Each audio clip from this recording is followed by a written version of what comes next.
Merci, Monsieur le Président. Je pense que ce cas fera une bonne transition entre la neuroradiologie et l'imagerie de l'appareil locomoteur, puisque c'est un cas de rachis. Je vous présente le cas d'une jeune femme de 26 ans, sans antécédents, informaticienne de profession, et qui est suivie en libre pratique depuis 2011 pour lombalgie, depuis le début de l'année 2011 pour lombalgie. L'interrogatoire et l'examen physique permettent de rattacher cette douleur rachidienne au rachis lombaire haut, et elle a eu ses radiographies au mois de juin 2011. Je vous laisse un petit peu regarder.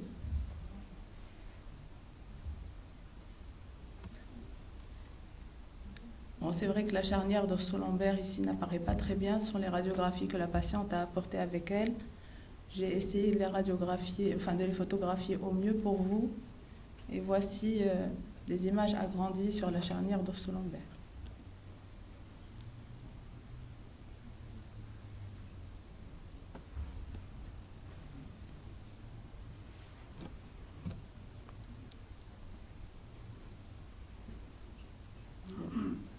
Je pense que, je ne sais pas si quelqu'un voit quelque chose.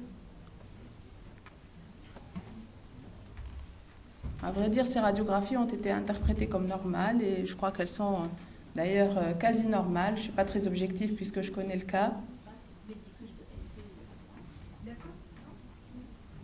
Bon.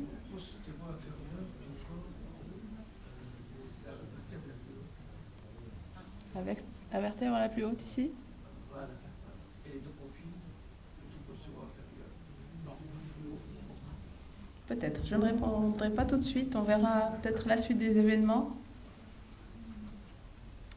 Devant la non-amélioration clinique, je crois que vous n'étiez pas loin, professeur Benhamouda, elle a été explorée donc par un nouveau bilan radiologique en novembre 2011, donc quelques mois après.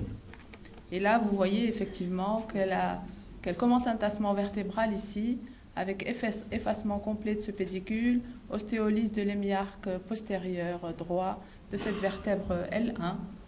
Et sur la radio de profil, évidemment, on a cette ostéolyse qui est plus évidente. Je vous montre maintenant le scanner, fait à la même période.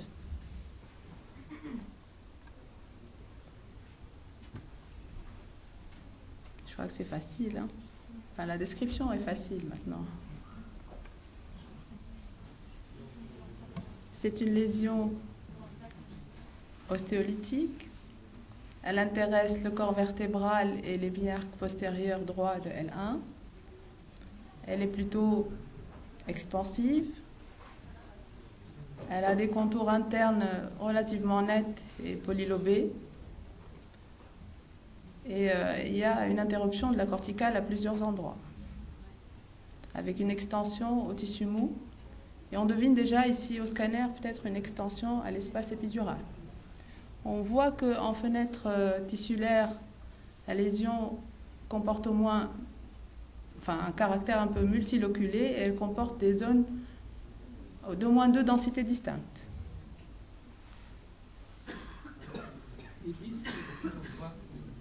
Les disques sont à peu près normaux. Le problème, c'est que comme c'est tassé et qu'on ne suit pas très bien la corticale, on va supposer qu'ils sont normaux.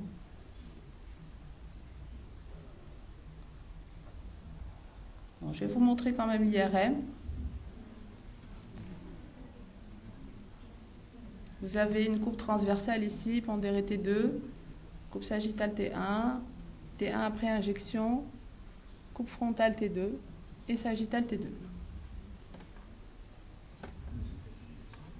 Il y a un signe peut-être pour les plus jeunes qui est intéressant à identifier. Ce sont les niveaux liquides. Alors on voit cette lésion, elle est effectivement expansive, on confirme l'extension en partie molle et l'extension débutante à l'espace épidural et on voit très bien ici qu'il existe des niveaux liquides-liquides au sein de la lésion. Après injection intraveineuse de gadolinium, on voit que cette lésion est multiloculée, elle comporte plusieurs logettes.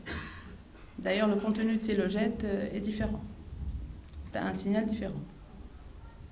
Bon, il n'y a pas à ce stade-là d'anomalie majeure intracanalaire, en tout cas il n'y a pas de compression médulaire. Elle a été mise sous un corset, vous savez, celui qu'on peut enlever et remettre.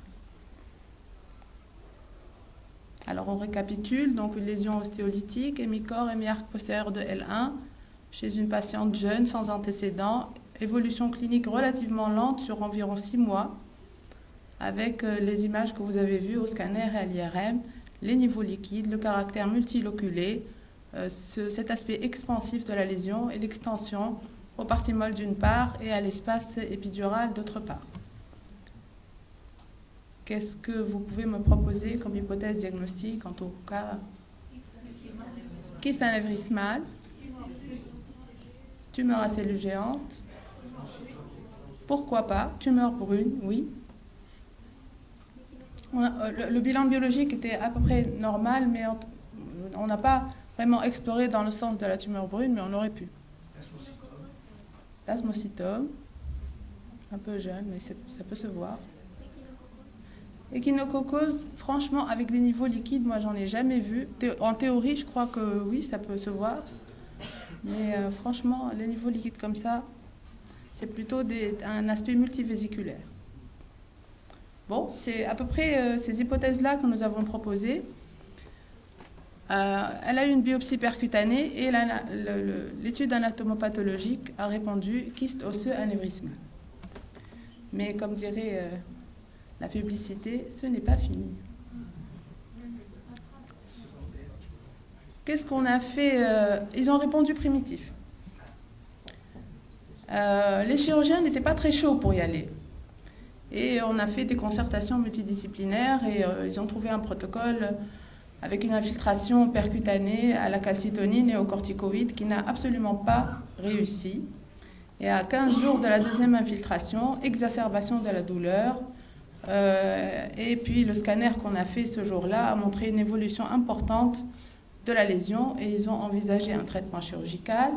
Juste avant, on a refait l'IRM et voici les images. Donc on voit une progression de la lésion, évidemment progression du tassement vertébral puisque le corset n'a pas été vraiment respecté et puis de toute manière la lésion a bien évolué entre-temps. Vous voyez très bien la compression médulaire et l'extension de la lésion aux parties molles qui a augmenté. Elle a été donc du coup traitée chirurgicalement avec vertébrectomie totale. Et vous voyez tout ce montage orthopédique. Et l'examen anapathe de la pièce définitive, donc de vertébrectomie, a confirmé le diagnostic de kyste anévrismal osseux primitif. À 1 an post-opératoire, elle avait toujours mal, elle a fait une autre récidive locale.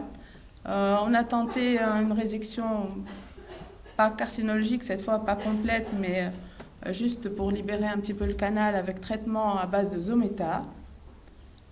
Ça n'allait toujours pas très bien. Et en juin 2013, au cours d'un des contrôles, on observe ceci.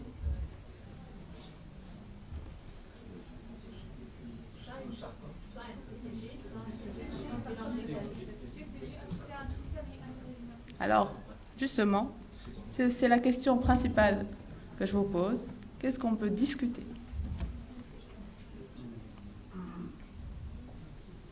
Ostéosarcome, comme l'a dit Sibin Hamoud, pourquoi pas? L'ostéosarcome télangiectasique peut effectivement comporter des niveaux liquides.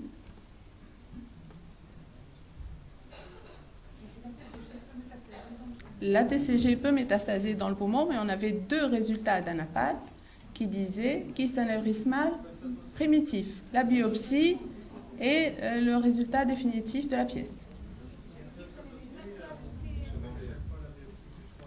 On avait imaginé, on n'avait pas entendu parler d'une transformation maligne du kyste anévrismal, mais on a quand même fait la littérature au cas où il y aurait un cas décrit quelque part, on n'a rien trouvé.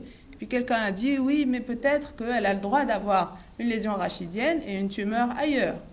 Donc on a fait toute la recherche de primitifs, on a fait la scintigraphie osseuse, elle était en bon état général, à part évidemment ce problème vertébral. Il n'y avait aucun marqueur tumoral. On a refait le scanner qui était négatif, bien sûr, mis à part les lésions qu'on connaissait déjà. Scintigraphie osseuse normale. Qu'auriez-vous fait? Le kyste anévrismal peut accompagner d'autres tumeurs. Oui, effectivement. Que ce soit Et je vous rappelle qu'ils ont examiné toute la pièce, toute la vertèbre. Ils ont fait vertébrectomie en bloc. Au départ, ils pensaient être carcinologiques. Donc, ils ont examiné... Nous, on pensait qu'ils avaient examiné en tout cas toute la pièce. Qu'est-ce qu'on a fait? On a quand même biopsié le nodule pulmonaire et on a vraiment insisté pour la relecture exhaustive de toute la pièce de vertébrectomie parce que, après avoir revu la littérature, pensé à toutes sortes d'hypothèses aussi invraisemblables les unes que les autres, le tableau qui nous paraissait le plus logique, c'était que ce n'était pas vraiment un kyste anévrismal primitif, mais que c'était un kyste anévrismal secondaire. Et là, la biopsie donc, du nodule pulmonaire a montré que c'était des métastases d'une tumeur à cellules géantes vertébrales. Et du coup, évidemment, ils étaient un peu plus enclins à réexaminer leur pièce initiale et ils ont confirmé le diagnostic de TCG, même sur la pièce de vertébrectomie. Voilà. Donc, je vous montre un petit peu ce cas-là pour mettre un petit peu encore plus l'accent sur la difficulté des diagnostics des tumeurs osseuses en général et l'importance d'une concertation multidisciplinaire et que tous les cas ne sont pas si faciles qu'on le pense. Un tout petit rappel des tumeurs à cellules géantes vertébrales, peut-être pour les plus jeunes. La localisation au rachis de ces tumeurs sont rares. Vous voyez que 2% des TCG siègent au rachis. Elles touchent essentiellement les femmes d'âge moyen. Le siège électif, c'est le sacrum, suivi par le rachis dorsal, puis le rachis cervical et lombaire. Et la lésion siège habituellement au corps vertébral, mais elle peut s'étendre à l'arc postérieur. L'histologie est typique, ce sont des cellules géantes mêlées à un stroma de cellules fusiformes.